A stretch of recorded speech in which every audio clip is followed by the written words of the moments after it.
नमस्कार, शुभकामनाएं, आशीर्वाद। मैं प्राकृतिक चिकित्सा प्लस विशेषज्ञ, योग साधक, योग शिक्षक, योग चिकित्सा पर पिछले 5-6 दशक से सरलीकरण में रथ योग ऋषि ओम प्रकाश आनंद, प्रधान चिकित्सक, देव अंतर्राष्ट्रीय योग प्राकृतिक चिकित्सालय गीतानगर कानपुर, प्रधान योग शिक्षक, देव अंतर्राष्ट्रीय योग केंद्र मोती झील कानपुर उत्तर प्रदेश भारतवर्ष। पिछले 5-6 दिनों से मैं अपने प्राकृतिक चिकित्सकों को, अपने योग शिक्षकों को,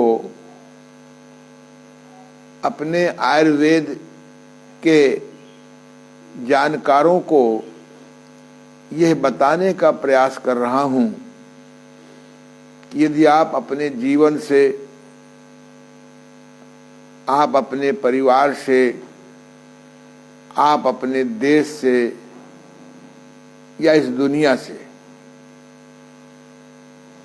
बड़े बड़े घातक रोगों से बचाना चाहते हों तो योग साधना, प्राकृतिक चिकित्सा एवं घरेलू आयुर्वेदिक चिकित्सा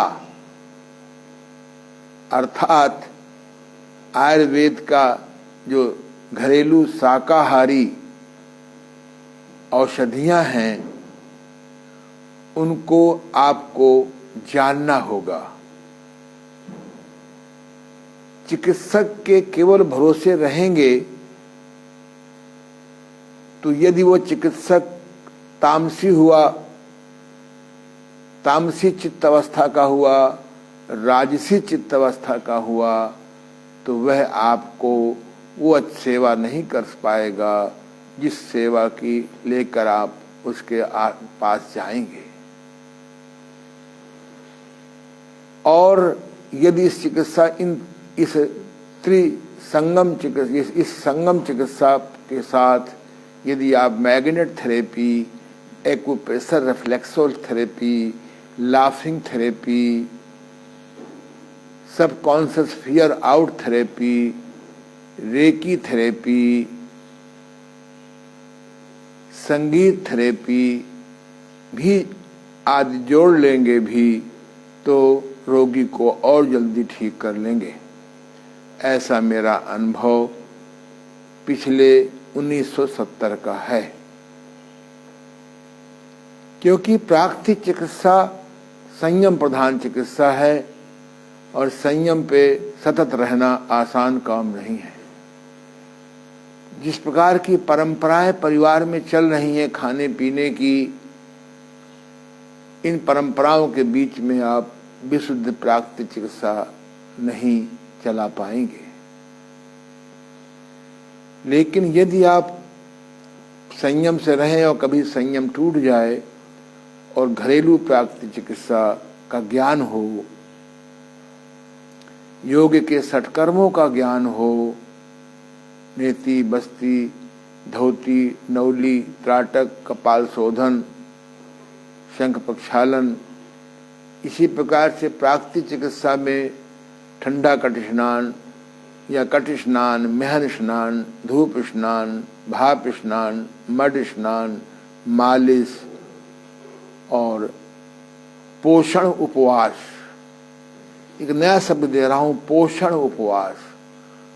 मैं सैकड़ों प्राकृतिक चिकित्सकों से परिचित हूं। प्राचीन काल के प्राकृतिक चिकित्सक उपवास पर बहुत जोर देते थे, लेकिन मैंने देखा कि उनका पोषण विहीन उपवास होता था। परिणाम स्वरूप रोगी का रोग तो सूख जाता था लेकिन बलहीन हो जाता था। तो मैं आपको पिछले आयुर्वेद के जो 300 शब्दावली मुझे उपलब्ध हुई है, उसके आधार पर मैं कुछ पढ़ाने का प्रयास कर रहा हूं। और आप देखेंगे कि छोटी छोटी चीजों से आप संयम से रहते हुए कभी असंयम हो जाएगा तो किस प्रकार से वर्तमान भयंकर हानिकारक भविष्य में कैंसर जैसी, गुर्दे जैसी, लीवर जैसी भयंकर बीमारियों में ले जाने वाले औषधियों से बहुत कुछ बच जाएंगे। मैंने आपको बताया था कि आयुर्वेद ये आयु का ऐसा वेद है, इसमें चिकित्सा चंद्रोदय की जो अतिरिक्त पुस्तक है 7 भागों के अलावा स्वास्थ्य रक्षा, इस पुस्तक के पढ़ने से मालूम होता है कि हमको प्रिवेंटिव योग पर बहुत अच्छी विवेचना की गई है। उसमें बताया गया है कि हर व्यक्ति को आयुर्वेद का जो सिद्धांत है त्रिदोष वात पित्त कफ के बारे में अवस्थ जानकारी हर व्यक्ति को होना चाहिए।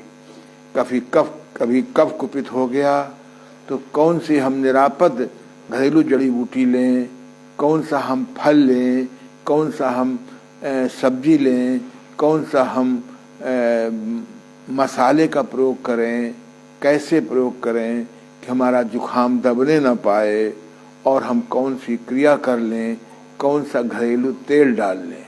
ऐसे ही अगर पित्त कुपित हो जाए तो कौन सा भोजन करें, कैसा भोजन करें, और हम कौन सी जड़ी बूटी का प्रयोग कर लें घरेलू कि हमारा पित्त शांत हो जाए। इसी प्रकार से अगर वायु विकार हो गया है, गैस प्रॉब्लम हो गई है, तो हम किस प्रकार से निरापद घरेलू जड़ी बूटियों से, निरापद घरेलू सब्जियों से, निरापद घरेलू किशमिश मुनक्का अंजीर से अपने पेट को साफ कर लें, तो हम आंतों को भयंकर दवाएं देके कमजोर होने से बचा लें। हम किस प्रकार से हम ये प्रयोग करें।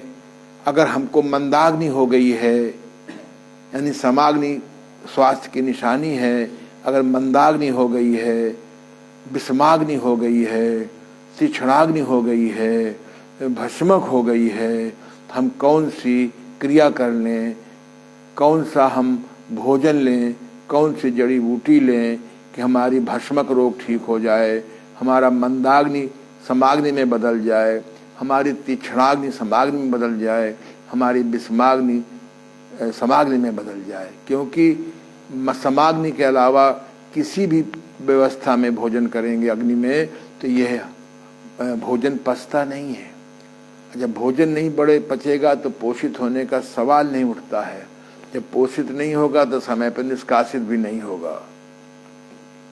इसी प्रकार से हमको ज्ञान होना चाहिए कि हमारा शरीर पित्त प्रधान है कि कफ प्रधान है कि वायु प्रधान है कि वायु पित्त प्रधान है कि वायु कफ प्रधान है कि पित्त कफ प्रधान है कि वायु पित्त कफ प्रधान है। उसी के हिसाब से थोड़ा भोजन में परिवर्तन कर लेने से हम इससे मुक्त हो जाते हैं, स्वस्थ हो जाते हैं। इसी प्रकार से हमें ज्ञान होना चाहिए कि हम उष्ण वीर वाले हैं कि शीत वीर वाले हैं। उष्ण वीर वाले उष्ण प्रधान भोजन लेंगे, उष्ण प्रधान घरेलू औषधि लेंगे तो उनको तकलीफ बढ़ जाएगी।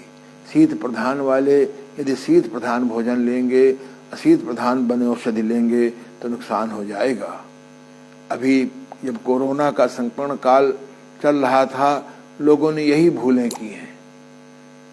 उन्हें ये नहीं पता है कि ये काढ़ा उष्ण प्रधान है कि शीत प्रधान है, ये कफ प्रधान है कि पित्त प्रधान है, वायु प्रधान है या कोई और प्रधान है। पिए जा रहे हैं लोग, नाना प्रकार के कष्टों से घिर गए हैं।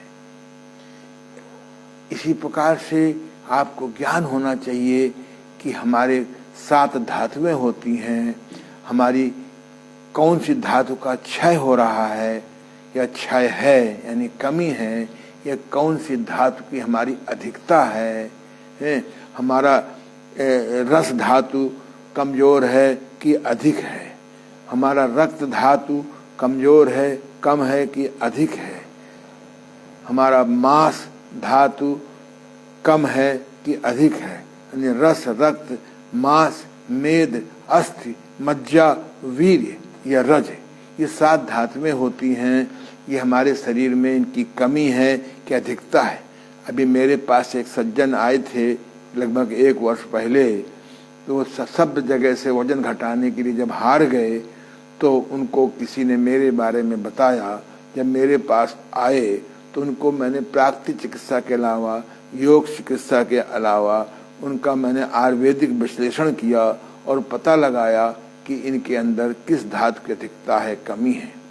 वो मेरे से मिलने आए थे 3-4 दिन पहले और बताया कि डॉक्टर आनंद जी, गुरुदेव आनंद जी, आपके बताई तकनीक से मेरा 1 महीने में 18 किलो वजन घट गया और कमजोरी भी नहीं आई।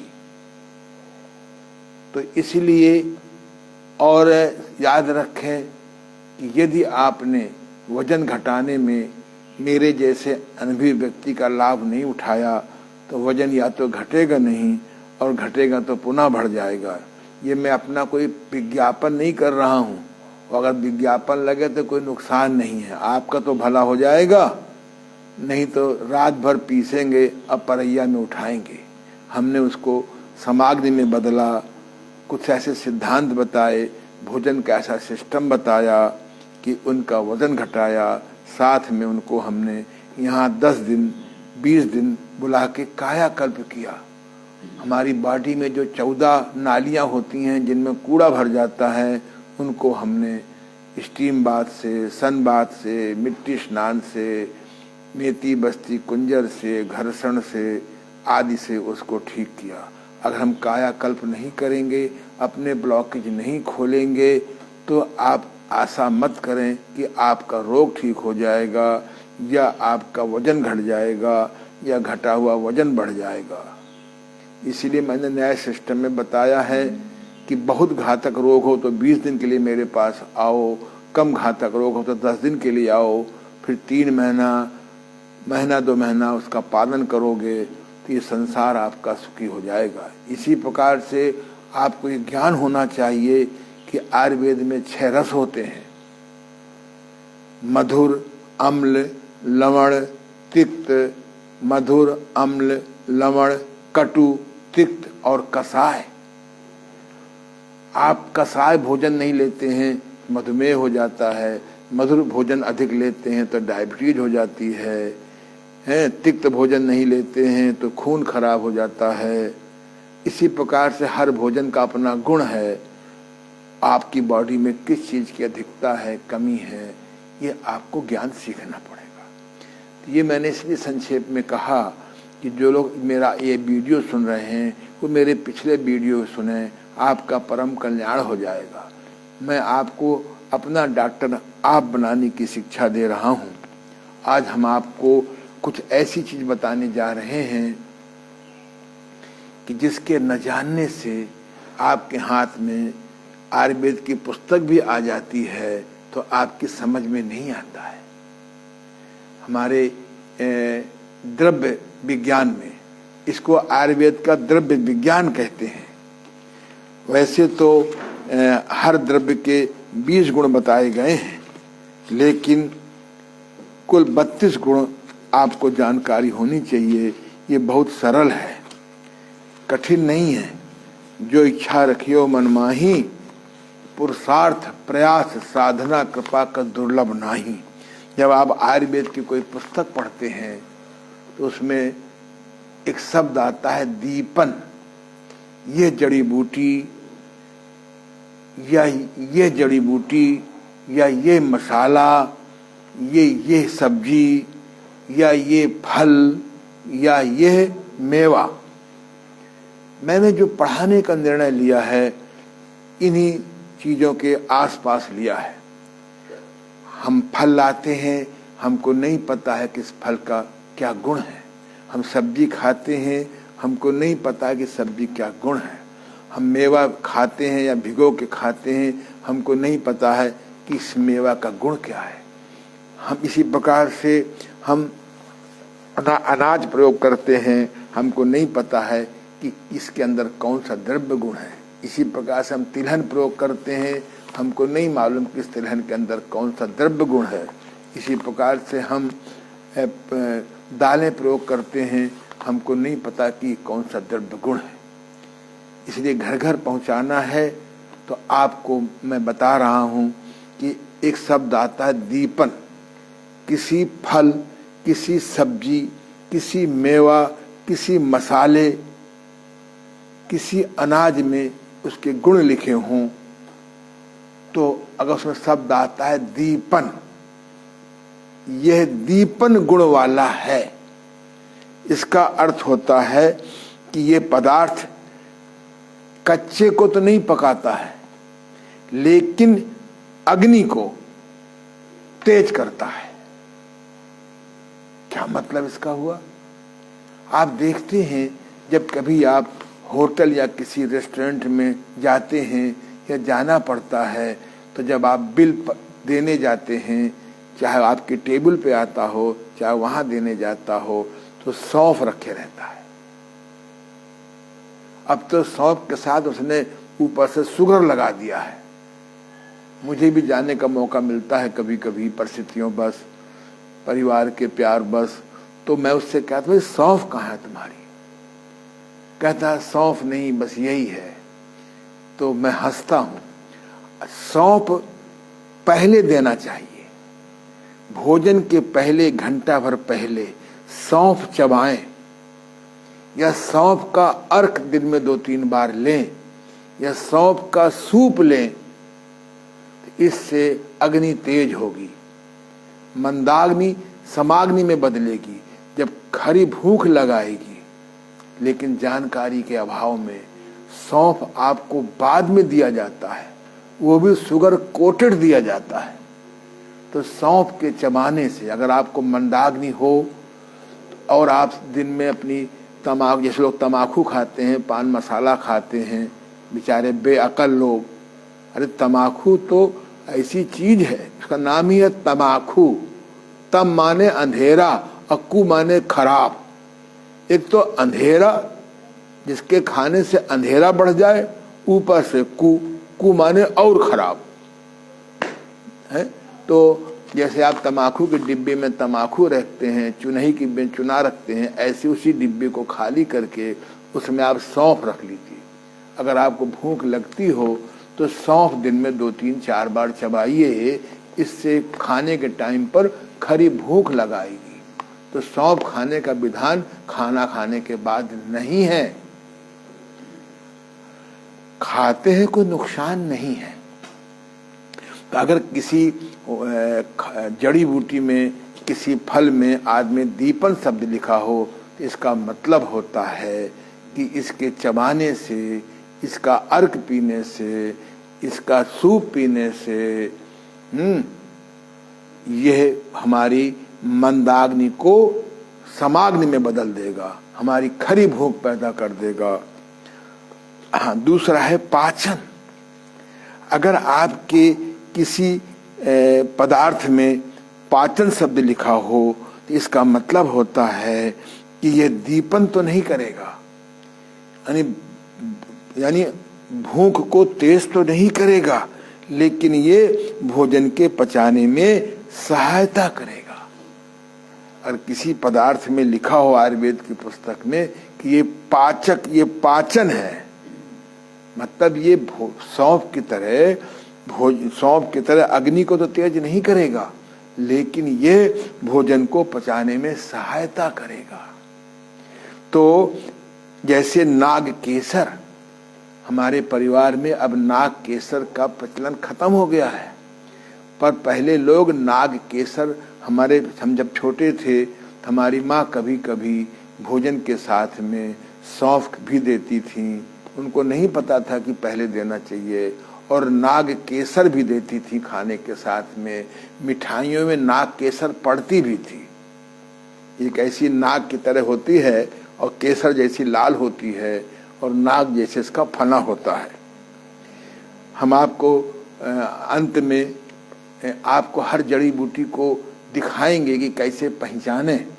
हमने लगभग 100 जड़ी बूटियों का कलेक्शन कर रखा है, उनको पारदर्शी शीशी में भर रखा है, उसके नाम रख रखे हैं, उसका नाम हिंदी में क्या है, अंग्रेजी में क्या है, और हम बहुत जल्दी उर्दू का नाम ढूंढ रहे हैं। तो पाचन, किसी वस्तु में पाचन लिखा हो, इसका मतलब निकला है कि ये अग्नि को तेज नहीं करेगा, पर पाचन में भोजन के पचाने में सहायता करेगा। अगर किसी खाद्य पदार्थ में लिखा हो दीपन पाचन, अगर शब्द लिखा हो दीपन और पाचन, तो आप समझ जाएं कि ये पदार्थ अग्नि को भी बढ़ाने में सहायता करेगा और भोजन के पचाने में भी सहायता करेगा। एक जड़ी आती है, उसका नाम है चीता। इस जड़ी का नाम ही है चीता। चीता माने वो चीता नहीं जो जंगल में चीता होता है, शेर चीता, इसका नाम ही है चीता। इस चीता जड़ी बूटी के जब बारे में पढ़ेंगे तो उसमें लिखा होगा ये द्रव्य दीपन पाचन है। यानी अगर आप भोजन के साथ में दीपन, ये चीता नाम की जड़ी का सूप पिएं, इसका जूस पिएं, या इसको चूसें, या इसका अर्क लें, तो ये आपके भोजन के पचाने में भी सहायता करेगा, अग्नि को बढ़ाने में भी सहायता करेगा। अगर किसी पदार्थ में लिखा हो समन, अगर किसी चीज में लिखा हो समन, तो आप समझ लीजिए कि ये विषम दोषों को सम करता है। ये इसका नाम है गिलोय। आज गिलोय को हमारे यहाँ राष्ट्रीय वनौषधि घोषित कर दी गई है, ये बहुत कम लोगों को मालूम है। गिलोय जो है ये त्रिदोष नाशक है, यानी वात पित्त का, वात को भी शांत करता है, पित्त को भी शांत करता है, कफ को भी शांत करता है, यानी किसी त्रिदोष को भी शांत करता है। यानी गिलोय के लेने से ये इस समान दोषों को, यानी दोषों को, विषम दोषों को सम करता है, विषम दोषों को सम करता है। बीमारी चाहे जो हो, अगर आप गिलोय का रस लें, गिलोय के रस को निकाल के गर्म पानी में कुछ देर रख लें, गिलोय की चटनी लें, प्राय औषधियों में गिलोय पड़ा होता है। तो गिलोय को राष्ट्रीय औषध घोषित किया गया है। इसलिए घोषित किया गया है कि आयुर्वेद के अनुसार ये विषम दोषों को सम करता है। जो हमारे वात पित्त कफ गुस्सा हो गए हैं, इनको ये शांत करता है। जैसे घर में कोई गुस्सा हो जाता है तो समझदार लोग उस समय शांत होकर बैठ जाते हैं और उसको थोड़ा प्रार्थना करते हैं कि हे भगवान इसको सद्बुद्धि दे। रेकी वाले शांति सिंबल लगाते हैं। एक रेकी विद्या में, करुणा रेकी में शांति सिंबल होता है। अगर दो आदमी लड़ रहे हो और आप दूर से, अगर रेकी विद्या सिद्ध हो, रेकी सीखना अलग बात है और रेकी सिद्ध होना अलग बात है। इस समय रेकी सीखने वालों की बाढ़ पैदा हो गई है। साधना नहीं करते हैं, सिंबल को अवचेतन मन में नहीं डालते हैं। तो इसलिए जो लोग रेकी सीख लेते हैं, रेकी विद्या को सिद्ध कर लेते हैं साधना करके, जब वो सिंबल लगा देते हैं तो वो लड़ाई अपने आप, गुस्सा अपने आप शांत हो जाती है। तो हमारे जो आयुर्वेद में है, जो गिलोय है, हम गिलोय के बारे में क्या बताएं। कभी ईश्वर ने मौका दिया, जब गिलोय के बारे में, केवल गिलोय के बारे में पढ़ाएंगे तो आप घंटे भर में इसके फैन हो जाएंगे। वारे प्रकृति माँ, वारे न दिखाई पड़ने वाला ईश्वर, किस प्रकार से हमको उसने स्वस्थ रहने की, केमिकल दवाओं से बचाने का ज्ञान दिया है।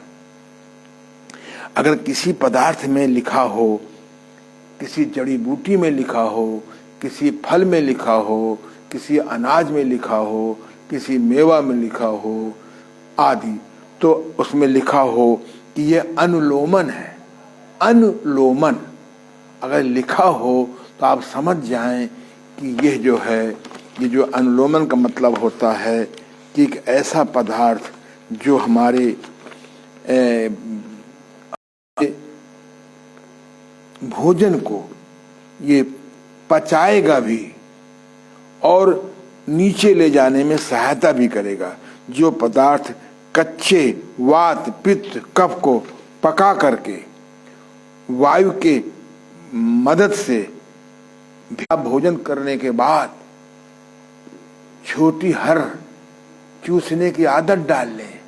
पीस कर खाने की बात नहीं कर रहा हूं, भोजन के बाद छोटी हर चूसने की आदत डाल लें।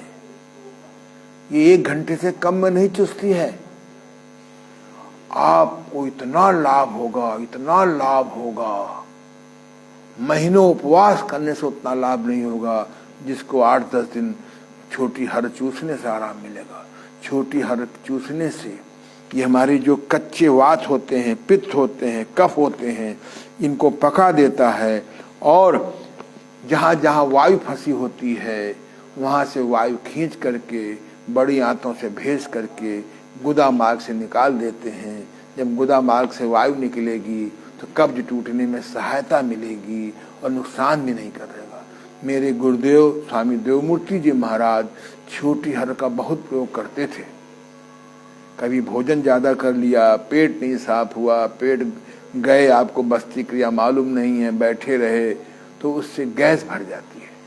छोटी हर के चूसने से ही ये गैस में इतना आराम मिलता है। लेकिन न गैया के पेशाब में डाल के बनाना है, न मट्ठे में डालना, वो अलग प्रक्रिया है। कच्ची छोटी हरड़ के बारे में ज्यादा चर्चा नहीं करेंगे। भाव प्रकाश निघंटु जो आयुर्वेद का महान ग्रंथ है, सबसे पहले हर के बारे में लिखा है। उसमें लिखा है 6 प्रकार की हरड़ होती है, कौन सी हर आंखों की रोशनी बढ़ाती है, कौन सी हर क्या करती है। और ये जो छोटी हर है इसको पंजाबी में जंग हरण भी कहते हैं। ये छोटी छोटी होती है, हम ज्यादा विस्तार नहीं बताएंगे। इसके बारे में भाव प्रकाश निघंटु में लिखा है कि अगर अपनी माता जी गुस्सा हो जाएं तो उसको मनाने में समय लगेगा, लेकिन छोटी हर के मुंह में रखते ही अधिक तकलीफ हो तो 2-3 रख लीजिए। छोटी हर के मुंह में रखते ही विदिन सम मिनट के अंदर, सम सेकंड के अंदर वात पित्त कफ का गुस्सापन शांत होने लगता है। कच्चा ये वात पित्त कफ पकने लगता है, गैस खींचने लगती है। मैं यहाँ पर कोई आपको कमर्शियल प्रोसेस नहीं बता रहा हूँ, क्योंकि जो भी फैक्ट्री खोलेगा वो सात्विकी होगा तो उसकी दुकान नहीं चलेगी, राजसी होगा, तामसी होगा तो कहीं ना कहीं मिक्सिंग करने लगते हैं। क्योंकि कॉमर्शियल, जहाँ हम कोई काम कॉमर्शियल करते हैं खर्चे बढ़ जाते हैं, मांग बढ़ जाती है और हम कहीं ना कहीं जाने अनजाने स्वयं से या सहयोगियों से गोलमाल होने लगता है। तो इसका नाम ही हरड़, छोटी हरड़, बड़ी हरड़ नहीं, बीजिया हरड़ नहीं, अन्य कोई हरड़ नहीं। अगर किसी पदार्थ में लिखा हो कि यह स्तंसन है, आधा सा अत्रा, ये स्तंसन है, तो यानी ये हमारे जो कोठे में चिपका हुआ मल होता है, कफ होता है, पित्त होता है। यानी ये जो आंत कोठा कहते हैं आयुर्वेद में, ये बड़ी आंत को कोठा कहते हैं। इस हिस्से को, छोटी आंत के आगे जो बड़ी आंत होती है, इसको कोठा कहते हैं। कुछ लोग छोटी आंत बड़ी आंत दोनों को कोठा कहते हैं। तो इसमें जो वैद्य के जानकार होते हैं, जिन्होंने ईमानदारी से वैद्य की पढ़ी है, जिन आयुर्वेद चिकित्सालयों में ईमानदारी से पढ़ाई जाती है, वर्तमान में ईमानदारी जरा गुलरी का फूल हो रहा है। न बच्चे पढ़ना चाहते हैं, न वहाँ स्कूलों में पढ़ाई होती है, सबको डिग्री बांटने की बीमारी हो गई है। तो भैया मैं डिग्री फिक्र नहीं करा रहा हूँ आपको, मैं आपसे कहता हूँ कि इन कोठे में हमें देखना पड़ता है। ये कोठा है, इन कोठों में मल फंस जाता है, मल फंसेगा तो गैस बनेगी। इनमें कफ फंस जाता है, कफ, आपको कफ आया और अनजाने गुटक गए, आपका पित्त जो है आगे निकल, यानी इन कोठों में, यानी बड़ी आंत में, छोटी आंत में मल फंसा हुआ है, सड़ रहा है, गैस बन रही है, कफ फंसा हुआ है, वो सड़ रहा है, उसमें कीड़े मकोड़े पैदा हो रहे हैं, पित्त फंसा हुआ है। तो इसके लेने से यह बिना पकाए हुए, यानी बिना पकाए यह गुदा मार्ग से दस्त के रूप में निकाल देती है। एक इसका नाम है अमलतास। अगर अमलतास जड़ी बूटी का आप पुस्तक में ज्ञान देखें तो उसमें लिखा होता है, अन्य गुण लिखे हो, एक गुण लिखा होता है ये स्त्रंसन है, आधा सा उत्तरा ऊपर बिंदी, स्त्रंसन, यानी इसके लेने से आपका बड़ी आंत में जो चिपका हुआ मल है, कफ फंसा है, पित्त फंसा है, ये 2-4 दस्त आएंगे और आपकी आंतें साफ हो जाएंगी। मैं एक ऐसे वैद्य को जानता हूं, जब मैं सन 1971 में प्राकृतिक चिकित्सालय मगरवाड़ा में गुरुदेव डॉक्टर हीरालाल जी के अंडर में आधुनिक प्राकृतिक चिकित्सा सीखता था, तब एक वैद्य जी नित्य आया करते थे। वो कानपुर से अवस्थी खेड़ा जाते थे, यहाँ से 15 किलोमीटर है, वो और साइकिल से जाते थे। एक दिन मैंने वैद्य जी से पूछा, दुबले पतले बड़े तेज तर्राट, चेहरे में चमक थी। हमने वैद्य जी आपकी उम्र क्या होगी? तब मेरी उम्र मात्र जो है 22 वर्ष थी। मैं 20 वर्ष की अवस्था में घर द्वार छोड़ करके इस प्राकृतिक चिकित्सा की खोज में निकल पड़ा था। तो वैद्य जी बोले, बेटा मेरी उम्र इस समय 78 साल है। और वो करीबन 95 वर्ष के होके उनकी मरे भी नहीं, वो बैठे थे। एक महिला गाड़ी सीख रही थी, वो अपने पहले चबूतरा घरों के बाहर हुआ करते थे, अब तो चबूतरे खत्म हो गए, आदमी चबूतरा हो रहा है। तो वो गाड़ी, उसने एक्सीलेटर दबाना चाहिए था, ब्रेक दबा गया, एक्सीलेटर बेचारों के ऊपर गाड़ी चढ़ गई और उनकी वहीं डेथ हो गई। मेरा दावा है, हम उनसे पूछते थे, वैद्य जी आप इतनी उम्र में भी इतने एक्टिव हैं, क्या करते हैं? बोले, बेटा हम हर महीना 2 महीना में अमलतास का कल्प कर लेते हैं। हमने सुना, हमारे दिमाग में केवल प्राकृतिक चिकित्सा का भूत सवार था कि प्राकृतिक चिकित्सा ही सब कुछ है, और है भी।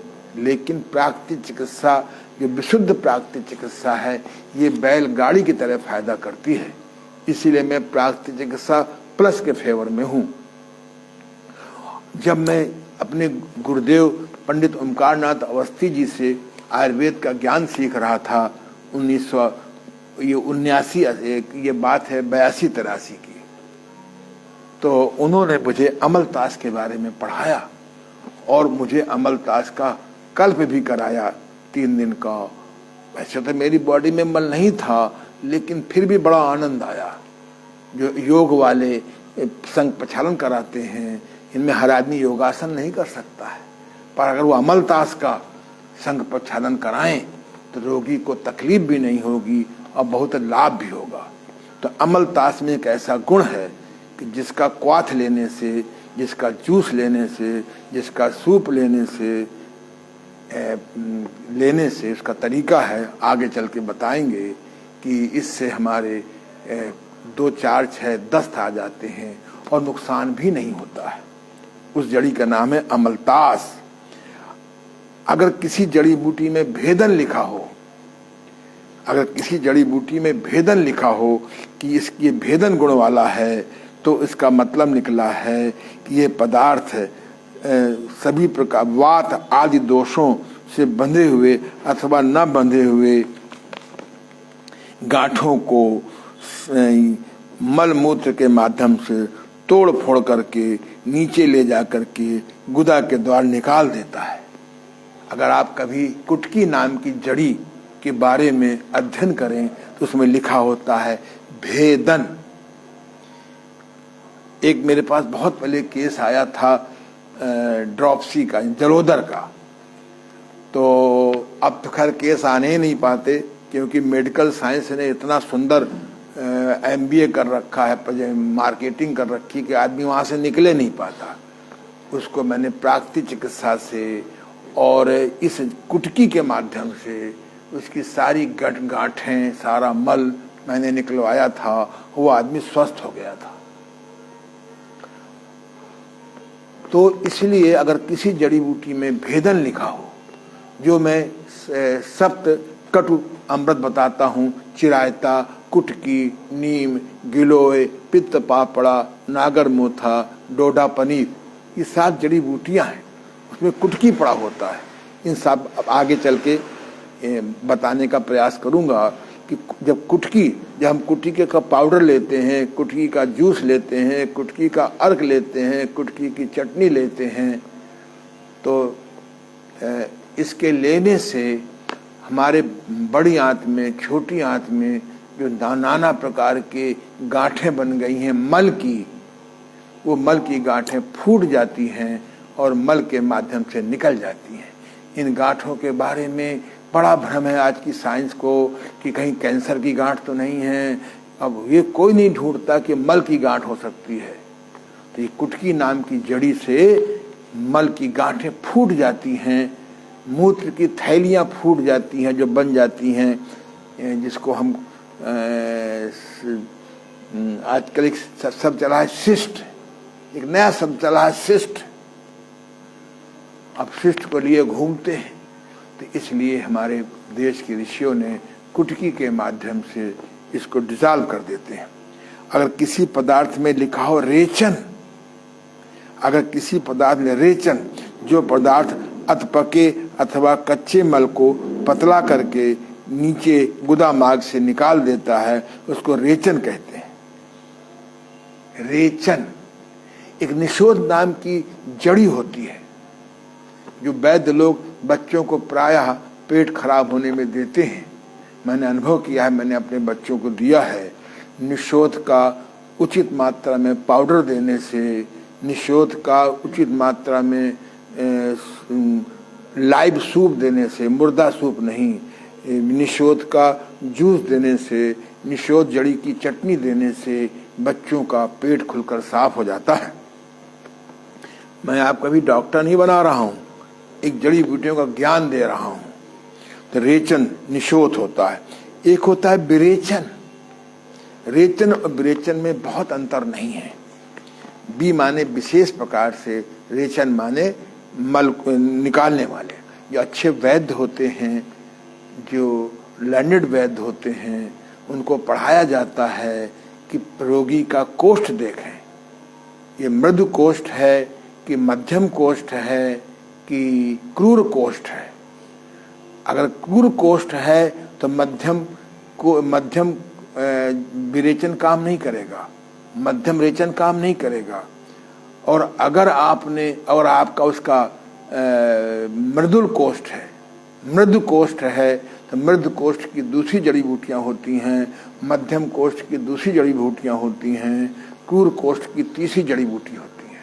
परमात्मा ने बहुत मदद किया है, नेचर ने बहुत मदद किया है। जैसे कैस्टर ऑयल, ये मृदु कोष्ठ है।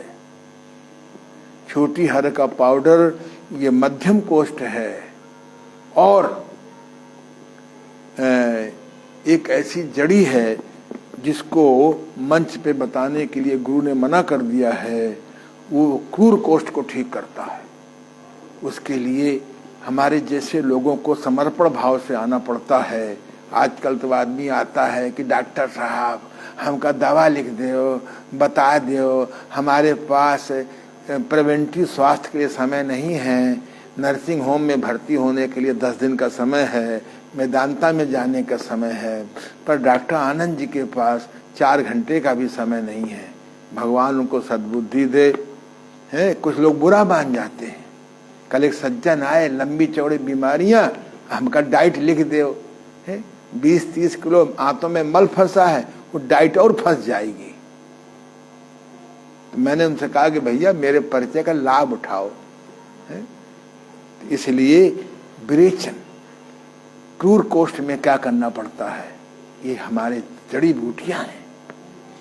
और किसी में लिखा हो बमन, और किसी पदार्थ में लिखा हो बमन, जो पदार्थ कच्चे पित्त, कफ तथा अन्य फंसे हुए अन्न को जबरदस्ती निकाल दें, तेजी से निकाल दें, उसका नाम है बमन गुण।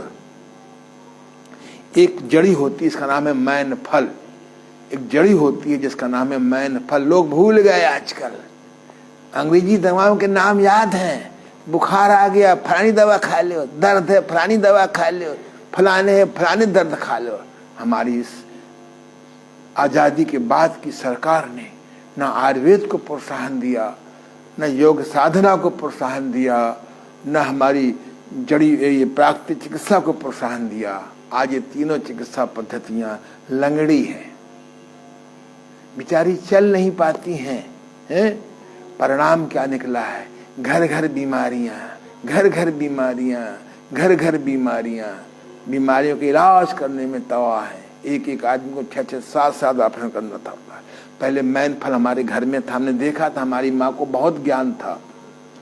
वो मैन फल को पाउडर कर लो और उसको आप पानी में घोल करके पिला दो, और थोड़ी देर में जैसे कुंजर करते हैं योग में, ऐसी सारा कच्चा पित्त, कच्चा कफ जो आमाशय में फंसा हुआ है, कच्चा खाया हुआ मल निकल जाएगा। यद्यपि प्राकृतिक चिकित्सा में कुंजर क्रिया करने से यही लाभ होता है पानी से, यद्यपि वह दंड धौती करने से, आजकल हम दंड धौती 12 नंबर कैंसर से कराते हैं। प्राचीन काल में इतनी मोटा दंड धौती होता था, राणा प्रताप के जमाने के कंजर अब दंड धौती नहीं चलेगी।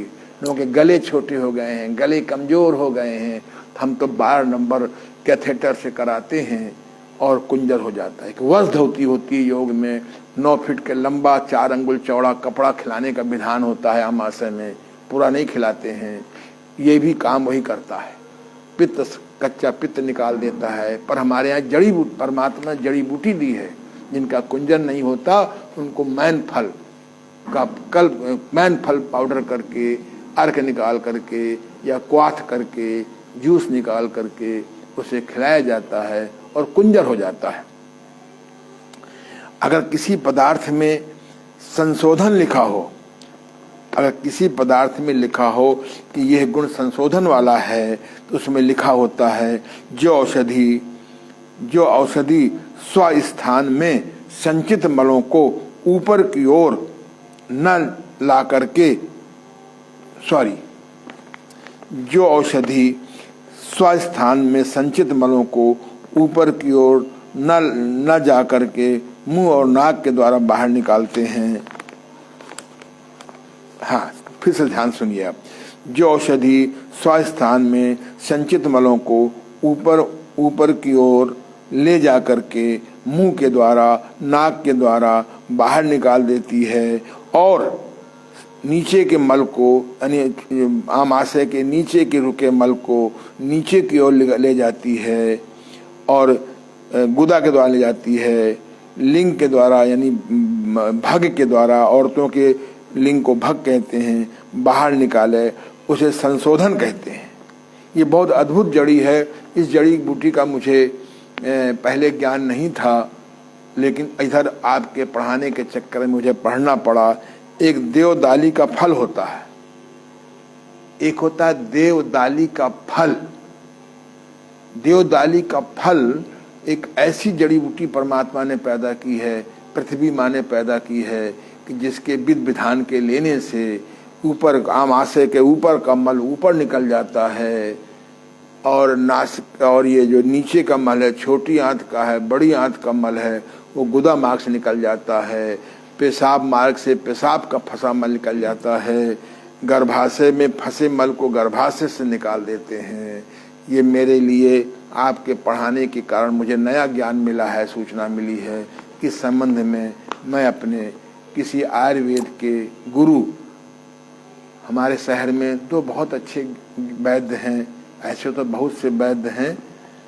एक तो हमारे अमित श्रीवास्तव जी हैं, जो वैद्यों के एक संस्था के वैद्य अमित श्रीवास्तव जी, उन्हें भी बहुत अच्छा ज्ञान है। और एक हमारे मित्र हैं वैद्य ध्यान प्रकाश जी, जिनके पिताजी कहते हैं कि 108 वर्ष की उम्र में शरीर छोड़ा है, श्री बद्री विशाल त्रिपाठी। उनको मैंने उनके दर्शन करने का मुझे मौका मिला है, लेकिन उस समय मुझको आयुर्वेद पर कोई इंटरेस्ट नहीं था। उन्होंने मुझे ऑफर भी किया था कि आओ मिल करके एक बहुत बड़ी व्यवस्था चलाएं। तो उनके जो पुत्र हैं वैद्य ध्यान प्रकाश जी, उन्हें भी बहुत अच्छा अनुभव है।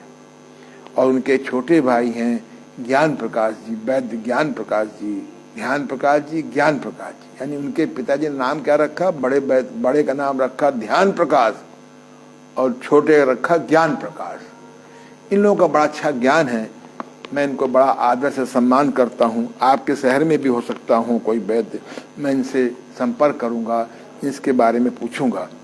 अगर किसी पदार्थ में लिखा हो कि ये छेदन गुण वाला है, किसी पदार्थ में लिखा हो कि छेदन गुण वाला हो, तो आप समझ लें कि यह जो पदार्थ आपस में मिले हुए हैं, कफ आदि दोषों से घिरे हुए हैं, ये तत्व, ये जड़ी बूटी उनको फोड़ करके, छेदन करके निकाल देती है शरीर से।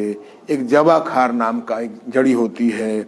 काली मिर्च के बारे में आप जानते ही हैं।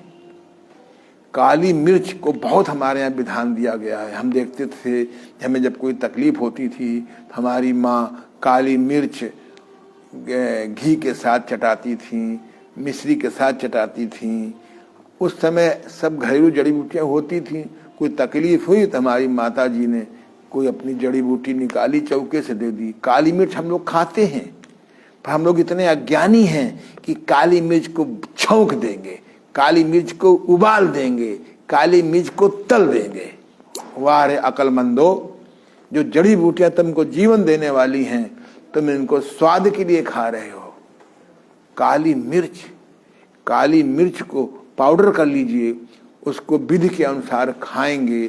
किसी चीज में शहद से खाते हैं, किसी चीज में घी से खाते हैं, किसी में अन्न के साथ। काली मिर्च जो काली काली होती है, ये काली मिर्च का नाम है छेदन गुण। अगर विधि विधान के साथ काली मिर्च का सेवन किया जाए तो जो हमारे कफ आदि दोष फंसे हैं, ये इनको फोड़ करके बॉडी से निकाल देती है। जवाखार और काली मिर्च। जवाखार तो मैं कल दिखाने का प्रयास करूंगा। काली मिर्च तो आप जानते हो। तो हे अक्लमंदो, अनजाने अज्ञानियों, ये हमारे जो चौके में मसाले हैं, ये औषधि हैं। इनको छौंक के खाना, इनको उबाल के खाना, इनको तल के खाना, ये कुदरत का अपमान है। इसीलिए आप बीमार हैं। तो काली मिर्च का पाउडर कितनी बढ़िया चीज है। पहले हम लोग काली मिर्च का पाउडर और घी सवेरे खिलाया जाता था कि इससे आंख की रोशनी बढ़ती है। तो काली मिर्च एक जड़ी है, काली मिर्च एक प्राकृतिक औषधि है। हम लोग सब्जी में, दाल में कुदरत की चीज़ों को सत्यानाश कर देते हैं और फिर उम्मीद करते हैं कि हम स्वस्थ रहें। ये असंभव है, ये असंभव है, ये असंभव है। हम लोग एक पापोनी बनाते हैं। देखो बेटा क्या है वहाँ नीचे है क्या कुछ? हम लोग इसको पापोनी, हमने खोज की है, 5 प्रकार के खाद्य पदार्थों की खोज की है। पापोनी, पापोखी, पापोसा, पापोआ, पापोपू। तो हम लोग पापोनी में इन जड़ी बूटियों को पकने के बाद ऊपर से डाल देते हैं तो उसका अर्क निकल आता है। आम आदमी की तरह छौंकते नहीं है। हमारे गुरुदेव कहते थे कि तुम प्रकृति की खाद्य पदार्थों को, प्रकृति की जड़ी बूटियों को, प्राकृतिक चीज़ों को आप छौंकेंगे तो बीमारियां आपको छौंकेंगी। आप इनको अगर आप तलोगे तो बीमारियां आपको तलेंगी। अगर आप इनको उबालोगे तो बीमारियां आपको उबालेंगी। ये हमारी जड़ी बूटियां थीं, इनके स्वाद के नाम से खाना ये कुदरत के साथ अपमान है। अगर किसी पदार्थ में लिखा हो ये जड़ी बूटी या ये औषधि ग्राही है, अगर लिखा हो ग्राही है, इसका मतलब होता है कि अग्नि को दीपन करता है, कच्चे को पकाता है और गीले को सुखाता है। बताइए, जो पदार्थ अग्नि को तेज करे, दीपन करे, कच्चे पदार्थ को पकाए और गर्म स्वभाव की वजह से ये गीलेपन को सुखाए, उसे ग्राही कहते हैं। सोंठ, जो हमारे घरों में सोंठ होती है ये ग्राही है, ये अग्नि को बढ़ाती है, कच्चे पदार्थ को पकाती है दोषों को, और गर्म होने की तासीर होने से ये गीलेपन को सुखाती है। सोंठ, जीरा और गज पीपल। सोंठ जो है ये हमारे भोजन जीरा के हम लोग छौंक लगाते हैं। मैं तो छौंक के बहुत विरोध में हूं। आप छौंक को आप दाल में जीरे को डाल दीजिए। अगर छौंक लगाना ही है तो पानी में छौंक लगाइए। हमारे यहाँ जो भोजन बनता है मेस में, उसमें हम जैसे आप घी डालते हैं ऐसे हम पानी डलवा देते हैं। जब पानी गर्म हो जाता है तो उसमें जीरा है, सौंठ है, काली मिर्च है, जो डालना होता है, धनिया है, हल्दी उसमें डाल देते हैं। तो वो जो डाल दे वो कम नुकसान करती है, यानी अधिक लाभ करती है। आप क्या करते हैं कि बर्तन में घी डाला या मक्खन डाला या आपने तेल डाला और आपने जीरा डाल दिया, हल्दी डाल दिया, सौंफ डाल दिया, वाह रे वाह, और बड़े खुश होते हैं, क्या अच्छा खाना स्वादिष्ट है। हमने थोड़ा समझौता किया है कि पानी में चलो भाई, जब पानी गर्म हो जाए तब डालो, फिर सब्जी डालो, फिर दाल डालो। तो औषधि का भी काम करती है और नुकसान भी कम होता है। तो जहां जीरा है, जीरा, सौंठ और गज पीपल होता है।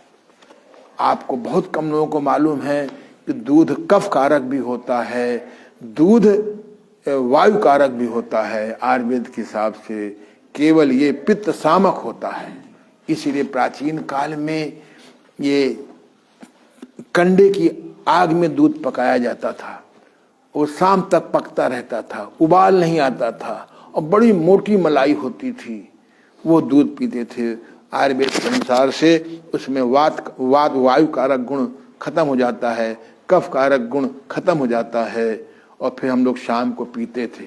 अब तो विज्ञान ने एक ऐसी दर्दनाक खोज की है, एक कुकर आ गया है, कुकर। ये कुकर में खाना बनाना बहुत दुर्भाग्य इस देश का। पहले नीचे की धीमी आंच से खाना पकता था, अब तो कुकर में खाना पकता नहीं है बल्कि खाना फूटता है। कोई मेरी बात सुनेगा नहीं। मेरे घर में भी सुना जा रहा है कभी कभी, बहुत अच्छी बात है। लोग बात कुकर में खाना बनाना ही स्वास्थ्य नाशक है। पतलोई में खाना बनाइए, धीमे खाना बनाइए, थोड़ा समय लगता है, वो नीचे से पकता हुआ आता है। एक और आ गया है सत्यानाशी माइक्रोवेव। बड़े खुश हैं साहब। माइक्रोवेव का गर्म किया हुआ खाना हमारी वाइटल पावर को गिराता है। हमें लौटना पड़ेगा, हमको अपनी सनातन संस्कृति में लौटना पड़ेगा, हमें अपने आयुर्वेद की सिस्टम पे लौटना पड़ेगा। नहीं तो कैंसर से नीचे कोई मरेगा नहीं, लीवर फेलियर से नीचे कोई मरेगा नहीं, किडनी की खराबी से नीचे कोई मरेगा नहीं। लौटो लौटो लौटो, नहीं तो जो अंधे की तरह पैसा कमाने में लगे हो मल्टीप्लाई में, सब डॉट डॉट डॉट। तो इसलिए उसमें अगर ये आपका जो है ना, हाँ, तो मुझे याद है कि हमारी माँ कहती थी इसमें गज पीपल डाल दो। गज पीपल एक जड़ी होती है, कैप्सूल की तरह छोटी छोटी होती है। अगर आप उस गज पीपल को उबलते हुए दूध में डाल दीजिए तो बच्चों को वायु नहीं बनती है।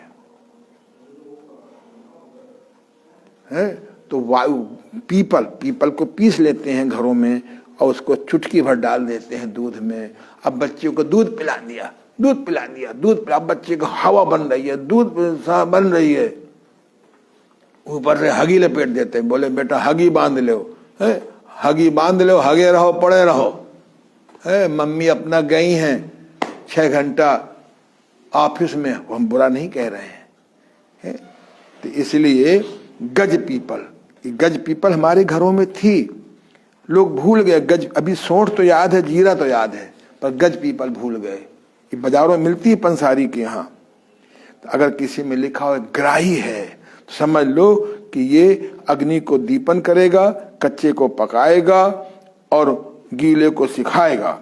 हाँ सॉरी, स्तंभन, अगर किसी पदार्थ में स्तंभन लिखा हो तो ये रूखा होगा, शीतल होगा, कसैला होगा, लघुपाकी होगा, इनके आगे बताएंगे। और वायु को उल्टा करने वाला होता है, अर्थात नीचे जाने वाली पदार्थ को नीचे जाने से रोकता है, उसको स्तंभन कहते हैं। कभी कभी क्या होता है कि हवा थोड़ी थोड़ी देर में हवा निकल रही है, थोड़ी देर में हवा निकल रही है, साथ में मल भी आ रहा है, साथ में आँव भी आ रही है, अब आदमी परेशान है, वो गाड़ी चला रहा है, यात्रा में जा रहा है, अब बेचारे का ये ऐसी अस्तंभन की वजह से मल निकल गया, पानी निकल गया, कपड़े खराब हो गए।